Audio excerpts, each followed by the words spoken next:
Hello everyone, my name is Jessica Harris and this is PM 693 Unit 6 video discussion. As far as contact breach and the damages and remedies, contracts are assigned as a guide for behaviors on how both parties are treated and what was agreed to. It's a framework and needed for clarity. Contracts should have detailed information of the scope of work. They should also are executed when all signatures that are needed are obtained. There are times when a contract is agreed upon and signed, but one of the parties can't necessarily meet an obligation and they need to breach a contract. By definition, according to Silverman, a contract breach is the first step in claiming contractual rights when a party fails to uphold written or oral obligations. Now, when a breach of contract occurs, there are several damages that can happen. According to Nixon, although project managers are not normally trained in law, their day-to-day job activities require them to make decisions and take actions that have significant legal impact for themselves and company. Some of these damages could be the termination of the contract, which can be extremely costly. Another remedy for a breach of contract could be specific performance, which basically means that the breaching party needs to follow through with what was expected of them as per the contract.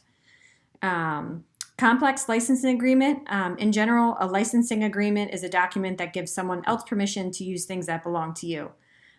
Blumenthal says that the agreement, which is set between the licensor, the property owner, and the licensee, the permitted party, contains details on the type of licensing agreement, the terms of usage, and how the licensor is to be compensated. There are some licensing agreements that can be pretty basic and some that can be more complex.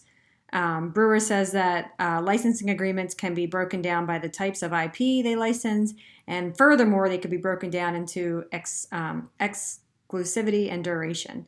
There are key terms that are generally included in a licensing agreement, such as what you're letting them use, maybe the logo, or a specific program that now they can be allowed to use, and there'll be details on how that program can be used in that licensing agreement.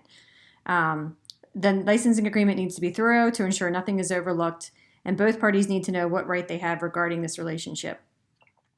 In a contracting process, there are various steps. It involves drafting the contract, negotiating the contract, awarding the contract, executing the contract, and closing it out.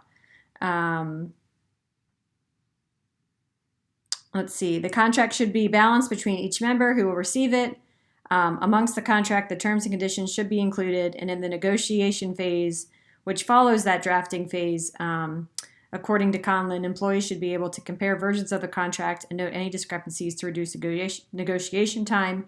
And then in the execution process of the contract process involves the approval process by obtaining necessary signatures. Details and clarity are extremely important when it comes to contracts. Each party should understand what they will be getting into and the timeline requirements. The timeline should have the project schedule and when responses are expected, along with what happens if the timeline is not met. Additionally, payment details should be included along with any expectations, communication styles, and how one another can expect to both give and receive information.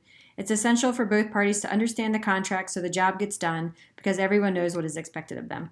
Thank you.